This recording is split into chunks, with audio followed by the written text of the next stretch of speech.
Welcome back. This is some of the feedback we're getting from you tonight. Governor Sengeli BM says loyalty to the party is very quintessential for anyone who signed the party's terms and conditions. Any attempt to action that is arbitrary to the party principles and operational procedures is termed adversarial and treated as such. I think, Kangata, that is for you. But Kipleting Manuela says, a house divided against its wall cannot stand. The writing is on the wall that the Jubilee marriage is over.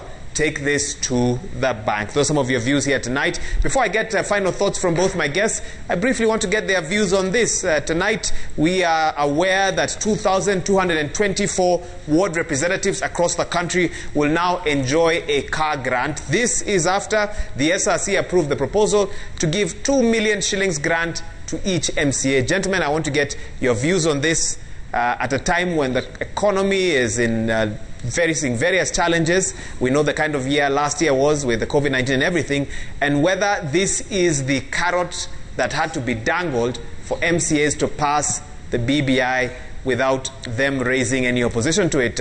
Honorable Kion, let me start with you on this. Those are some perspectives. What's your take on this?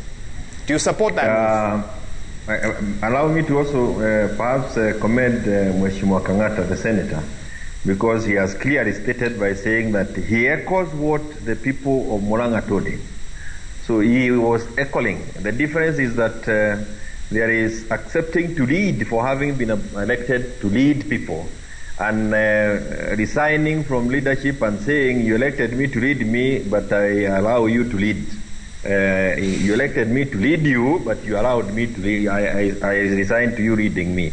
Having said that, then the letter we can say that is a principle that guided the letter, and you cannot argue with the one's style of leadership. That is, but I don't believe that I can be elected and then I go echoing what people. I have to listen to them, but I have to give them leadership and tell them, yes, I've heard you, but the direction we want to go is this.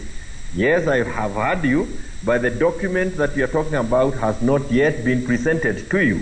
And allow me to say this, Maura. This narrative that the people of Mount Kenya don't accept the BBI is from the reason that those who are given positions, including the Susan Kiheka, Murkomen, and the rest, just took a negative narrative on the government agenda. And it is now that we have to counter what they said and what they did. And I want to assure you, we will do it and do it well, and we will do it with all the humility that we can. Okay. Because we were elected to help our people, and we cannot be in parliament to get them into a pit. Having said that, let me say this. We gave ourselves the 2010 constitution, and we were 27 of us at Naivasha. And we agreed that the document was good, and we went around the country and said, but there is a 20% of the document that will need to be worked on going forward. Again, and I want to say that one of the good things about the Naivasha is when we left Naivasha, yes, the 27 of us accepted that, yes, this is a good document for us to give to Kenyans. Okay.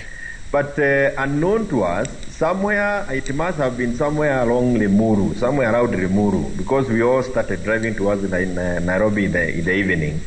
Somewhere at Limuru, the now DP announced that he was going to lead the No campaign. So we got to Nairobi. We started off as a yes team in Naivasha, but as maybe somewhere where it got too cold, yes, the DP decided to say no, Honorable Kioni, the campaign, No campaign. I want to thank you for walking us down memory lane. I hope it's leading to my question right now, which is about, do you support car grants for MCAs? The 20% that needed to be done, yes, included things that we have talked about. Do we want to remain in a presidential government? System of government, parliamentary, hybrid. We want to remain with the representation that we have, with the two-third gender rule that is still out there. And the issue of one man, one vote was an issue we didn't quite resolve at Naivasha on the issues of resource allocation. And that's where we are. And the issues and we need to make sure that we deliver on what we promised the Kenyans. Okay. We have the MCAs who are now have the responsibility of working on looking at the document at the county assemblies. They are doing at it.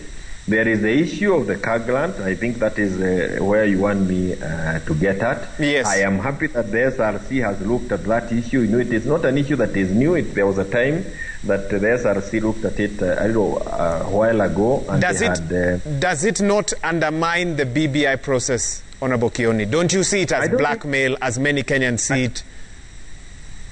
No, I don't think it undermines the BBI process. One of the things that Kenyans are saying, that in Mount Kenya region are saying, why are you coming to tell us to amend the constitution when in their thinking, and we will show them that many things have been done, you have not promised, you have not done on what, you have not delivered on the roads, on electricity and the other things.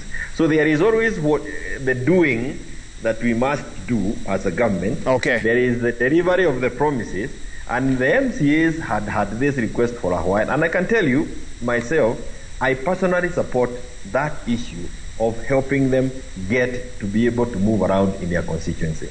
One of the very difficult things that people are not able to speak about is, when you've been elected, the demands for you to be accessible, to be available to your people, are such that in your own, if it's left to you, we are going to go back to the old system, where only the rich would be elected to serve Kenyans because they can afford cars. And I apologize for interrupting you, but they have access to a car loan today. They have access to a car loan already, so they can move around. Why do they need the grant? Because I want to tell you that if you go to the people in the public service, all of them, they are serving also, but they are using the GK vehicles. There is, and I think we have to look at. I don't even want a car. I don't want a car. Let me be given a GK. Okay. Problem with your sound,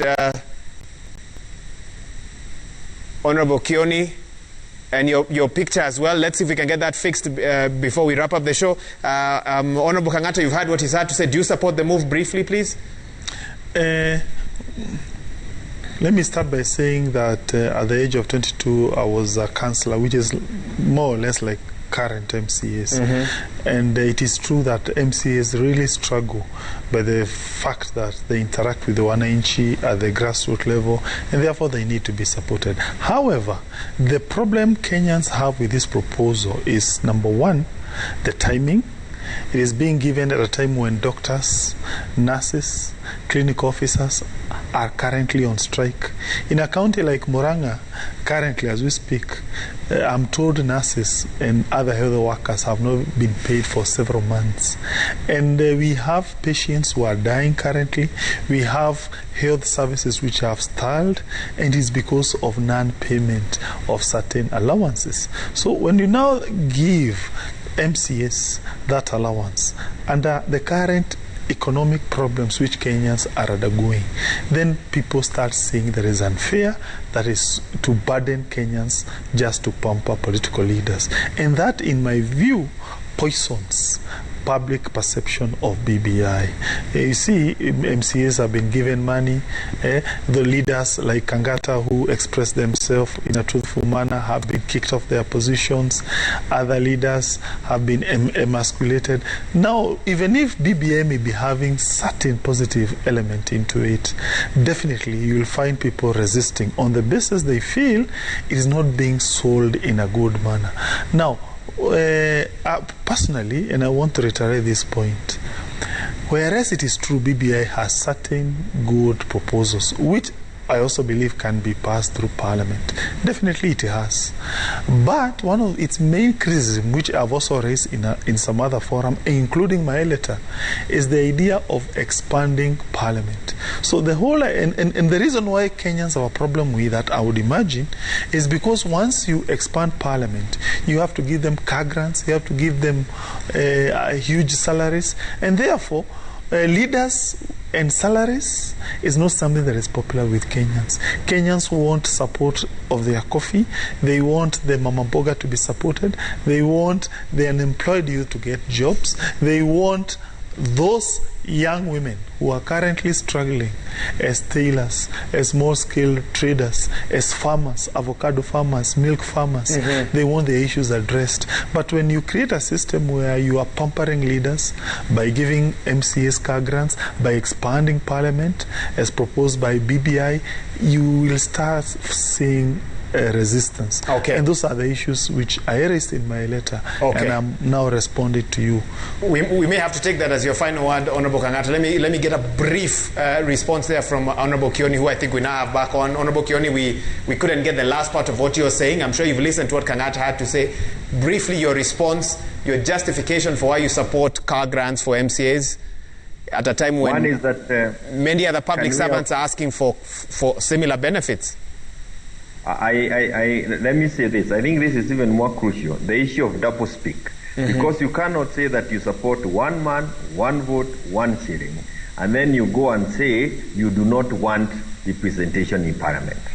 Two, you cannot say that you are opposed to expansion of parliament when you have been told clearly there are some 27 constituencies that are supposed to be erased from the map of Kenya because they do not meet the threshold. If you really believe that the people of Murang'a, Kiharu, needs to have a member of parliament, why is it that you don't want the people of Daragwa to have a member of parliament? The people of Mokurueni, Odhaya, and the other places. So this is the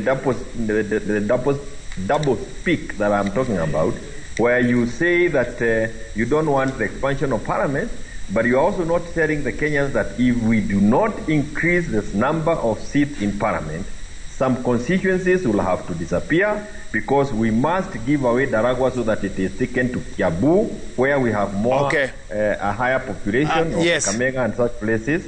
And this is why I'm saying when we eventually go and explain to Kenyans, you will be shocked because as I have, they now are asking, these honest people, why did they come and lie to us?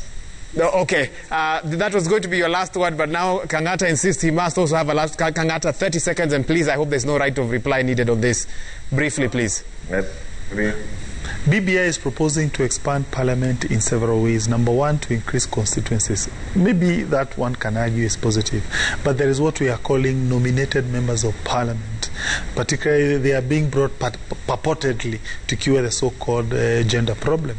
That may really increase the number of nominated members of parliament in the National Assembly. And for me, that is problematic. I wish they retained the position of women rep. That would have cured the problem of gender without necessarily expanding parliament. Thank you. And we're going to have to leave it at that. He did mention that there is a sunset clause, unlike in the current constitution. There is a sunset clause. Those members will only be added for 2 terms. After that, it's finito, including the nominated MCAs. After 2 terms, it's the end, as opposed to where we are today, where we are supposed to do that until Jesus comes back. So it's a major improvement in the Constitution. Thank you so much, Honorable Kioni. We'll get you and have a longer and more substantial discussion on the content of the BBI in another session. Of course, today we are looking at the changes within the Senate of the Jubilee Party and what next for the party as well. That's where we're going to have to leave it at. Honorable Jeremiah Kioni, Member of Parliament for Ndaragwa, leads also quite an influential committee in the National Assembly regarding constitutional matters. Thank you for joining us remotely. And here in studio, we have had the Senator for Murang'a, outgoing Majority Whip in the Senate, Irungu Kangata, sharing his views as well. Thank you so much for everyone who's waiting on this discussion using the SMS line 22422 or the hashtag NEWSNIGHT. Do we have any more feedback? I'm told we do. Let's take a look at what Kenyans are saying.